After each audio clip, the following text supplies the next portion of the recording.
আসসালামু আলাইকুম। হ্যালো বন্ধুরা, MH medicine and health tips থেকে সবাইকে জানাই স্বাগত। আজকে একটি গুরুত্বপূর্ণ ভিডিও নিয়ে আপনাদের সামনে হাজির হয়েছি।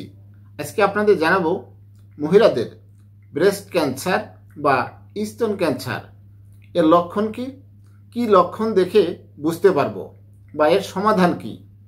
চলুন জানা যাক।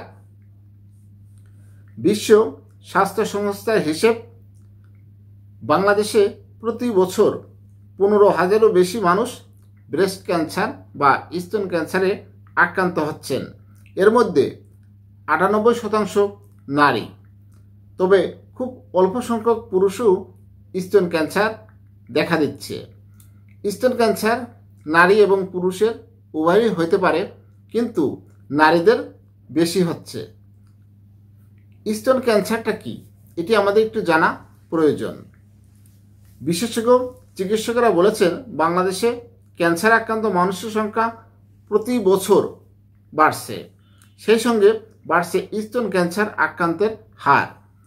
চিকিৎসকরা বলেছেন, স্তনের কিছু কোষ অস্বাভাবিকভাবে বেড়ে গেলে ওই অনিয়মিত ও অতিরিক্ত কোষগুলো বিভাজনের মাধ্যমে টিউমার বা পিণ্ডে পরিণত হয়।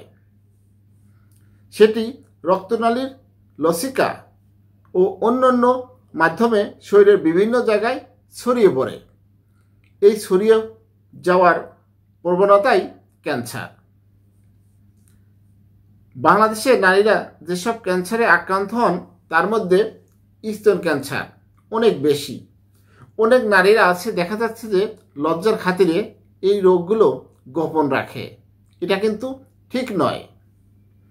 সামাজিক রক্ষণশীলতার কারণে বাংলাদেশের নারীরা যেখানে প্রকাশ্যে স্তন শব্দটি উচ্চারণ পর্যন্ত করতে চান না, সেখানে শরীরের প্রাথমিক লক্ষণ দেখা গেলেও তারা গোপন রাখেন। যে কারণে বেশিরভাগ রোগী চিকিৎসকের শরণাপন্ন হন একেবারে শেষ পর্যায়ে। যখন বিপদ একদম শেষের দিকে, তখন ডাক্তারের কাছে যান। যেহেতু বাংলাদেশে ব্রেস্ট ক্যান্সার নিয়ে সচেতনতার অভাব আছে, দেখা যায় চিকিৎসা নিতে আসেন তাদের বেশিরভাগ আসেন একদম শেষ পর্যায়ে।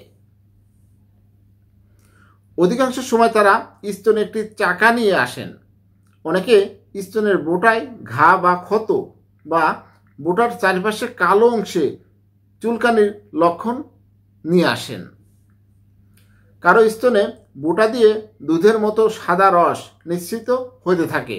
ব্যথা বা স্তন লাল রং হয়ে গেছে এমন লক্ষণ নিয়ে খুব কমই আসেন। স্তন ক্যান্সার কেন হয়, এটি আমাদের জানা প্রয়োজন। লজ্জা নয়, জানতে হবে, সচেতনতা বাড়াতে হবে। বাংলাদেশের স্তন ক্যান্সারে আক্রান্ত মানুষের সংখ্যা বাড়ছে, তবে সেই সঙ্গে কিছুটা সচেতনতা বাড়ার কারণে এখন মানুষ চিকিৎসকের কাছেও আগের তুলনায় বেশি যায় এবং সেই জন্য আমরা জানতে পারি বা কি অবস্থা বর্তমানে স্তন ক্যান্সারের কি কি সমস্যা নিয়ে ডাক্তারের কাছে আসেন। নানা কারণে স্তন ক্যান্সার হতে পারে।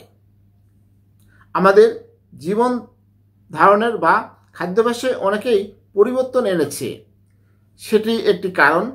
এছাড়া কারোর পরিবারে স্তন ক্যান্সারের ইতিহাস রয়েছে, সেখান থেকেও হতে পারে। কারো যদি 12 বছরের আগে ঋতুস্রাব হয় এবং দেরিতে মেনোপজ বা ঋতু বন্ধ হয়, তারাও এই ঝুঁকিতে রয়েছেন। সেই সঙ্গে তেজস্ক্রিয় স্তন ক্যান্সারের ঝুঁকি বাড়ায়।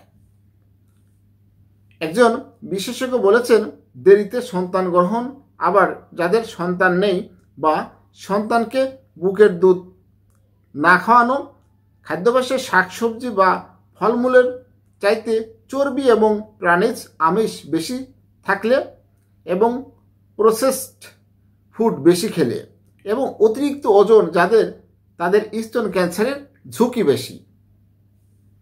এছাড়া দীর্ঘদিন ধরে জন্ম নিয়ন্ত্রণ পিল খাচ্ছেন বা হরমোনের ইনজেকশন নিচ্ছেন, তারাও এই ঝুঁকির মধ্যে রয়েছেন। একই সঙ্গে বয়স বাড়ার সাথে সাথে স্তন ক্যান্সার আক্রান্ত হওয়ার সম্ভাবনা বাড়ে। বিশেষ করে 50 বছর বয়সের পরে এই ঝুঁকি অনেক বেশি বেড়ে যায়। জীবনের অর্ধেক সময় মানে বিশেষ করে 50 বছর পার হলে এই ঝুঁকিটা অনেকাংশে বেড়ে যায়, আর তখন কিছু করার থাকে না। কখন চিকিৎসকের পরামর্শ নিতে হবে? স্তনের চাকা বা পিণ্ড দেখা দিলে, স্তনে বোটার কোনো ধরনের পরিবর্তন, যেমন ভিতরে ঢুকে গেলে, অসমান বা বাঁকা হয়ে গেলে, স্তনের বোটা দিয়ে অস্বাভাবিক রস বের হলে, স্তনের চামড়ার রং বা চেহারার পরিবর্তন হলে, বাহুমূলে পিণ্ড বা চাকা দেখা দিলে। তবে 30 বা 35 বছর পর নারীর উচিত নিয়মিত নিজের স্তন পরীক্ষা করে দেখা। এই জন্য মূলত 3টি পদ্ধতি প্রচলিত আছে। ম্যামোগ্রাম বা বিশেষ ধরনের এক্স-রে, যার মাধ্যমে স্তনের অস্বাভাবিক পরিবর্তন ধরা পড়ে। সুনির্দিষ্ট নিয়মে চাকা বা পিণ্ড আছে কিনা, চিকিৎসার মাধ্যমে এই পরীক্ষা করাতে হবে। নিজে নিজে নির্দিষ্ট নিয়ম অনুযায়ী স্তন পরীক্ষা করা যায়। বাংলাদেশে স্তন ক্যান্সারের চিকিৎসা। বাংলাদেশে স্তন ক্যান্সার বিশেষায়িত চিকিৎসার জন্য হাসপাতাল আছে বেশ কয়েকটি। সরকারি বেসরকারি হাসপাতাল আছে, তবে কয়েকটি বেসরকারি এবং কিছু সরকারি হাসপাতালে একটি করে ক্যান্সার ইউনিট থাকলেও বাংলাদেশে ক্যান্সার বিশেষজ্ঞ চিকিৎসকের সংখ্যা খুবই কম। অন্যদিকে বাংলাদেশে ক্যান্সারের যেসব চিকিৎসার ব্যবস্থা আছে তা একদিকে অপ্রতুল, অন্যদিকে দীর্ঘমেয়াদে বেশ ব্যয়বহুল। ফলে পরিবারে কারো ক্যান্সার হলে সেটি ওই পরিবারের উপর দিয়ে এক ধরনের দুর্যোগ বয়ে আসে। এ সময় পরিবার এবং বন্ধুবান্ধব সহ আশেপাশে মানসিক ভারসাম্য বা মানসিক সমস্যা দেখা দিতে পারে। সরকারিভাবে স্তনের ক্যান্সার নির্ণয় ও নিরাময়ের রোগীদের পরিস্থিতি ভেদে খরচ 50,000 টাকা থেকে 1.5 লাখ টাকা। হ্যালো বন্ধুরা, আপনাদের জানানোর চেষ্টা করেছি যে ব্রেস্ট ক্যান্সার বা স্তন ক্যান্সার এর লক্ষণ বা এর চিকিৎসা কিভাবে করাতে হবে। একটি বিষয় মনে রাখবেন, বিশেষ করে এই মহিলাদের, আমাদের মা বোনদের এইরকম সমস্যা নিয়ে অনেকেই ভুগে থাকেন, নীরবে সহ্য করেন কিন্তু প্রকাশ করতে চায় না। এই জন্য আমাদের লজ্জা নয়, জানতে হবে, বুঝতে হবে এবং ডাক্তারের সাথে শেয়ার করতে হবে। কোনো রোগ যদি আপনি পুষে রাখেন তাহলে আপনার জীবনের জন্যই সবচেয়ে বড় ঝুঁকি। তাই আমাদের উচিত লজ্জা নয়, সচেতনতা বৃদ্ধি করে নিজেকে ভালো রাখা যায়। সবার জন্য রইল শুভকামনা। আমার এই ভিডিওটি যদি ভালো লাগে, নতুন নতুন ভিডিও পেতে আমার চ্যানেলটি এখনই সাবস্ক্রাইব করে রাখুন। সবার জন্য মঙ্গল কামনা করছি।